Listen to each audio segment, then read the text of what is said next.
আমাদের রব মহান আল্লাহ সুবহানাহু ওয়া তাআলা আমাদের অনেক ভালো রেখেছেন, তবুও আমরা সেই মহান রবের শুকরিয়া আদায় করতে পারি না। আমরা কি একটু খেয়াল করে দেখেছি? এই তো আমাদের পাশে ফেনী, নোয়াখালী, লক্ষ্মীপুর, চট্টগ্রামের বর্তমান অবস্থা সম্পর্কে মায়ের কলিজার ধন পানিতে ভেসে আছে। শত শত ঘরবাড়ি পানিতে ডুবে গেছে, গৃহপালিত পশুগুলো পানিতে ভেসে যাচ্ছে। এই দুরবস্থা আমাদের রব আমাদের উপরও তো দিতে পারত। তিনি কি দিয়েছেন? তিনি কি আমাদের উপর করুণা করেনি? আমরা কি পেরেছি সেই রবকে একানিষ্ঠভাবে মেনে নিতে?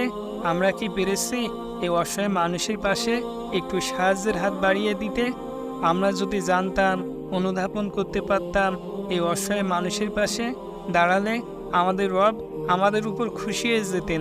কই, আমরা কি পেরেছি এই অসহায় মানুষের জন্য কিছু টাকা দান করতে? গোপনে দান করার ফজিলাত মহান আল্লাহ সুবহানাহু ওয়া তাআলার কাছে অনেক বেশি। কিয়ামতের ময়দানে মহান আল্লাহ সুবহানাহু ওয়া তাআলা 6 শ্রেণী ব্যক্তিকে আরশের নিচে ছায়া প্রদান করবেন। তাদের এক শ্রেণী ব্যক্তি হলো যে ব্যক্তি গোপনে দান করেছে, তার ডান হাত কি দান করেছে, তার বাম হাত সেটা টের পায়নি। তাছাড়া গোপন দান মহান আল্লাহ সুবহানাহু ওয়া তাআলার রাগকে মিটিয়ে দেয়। তাই আসুন একমাত্র আল্লাহ সুবহানাহু ওয়া তাআলার সন্তুষ্টির জন্য এই অসহায় মানুষের পাশে সাহায্যের হাত বাড়িয়ে দিন।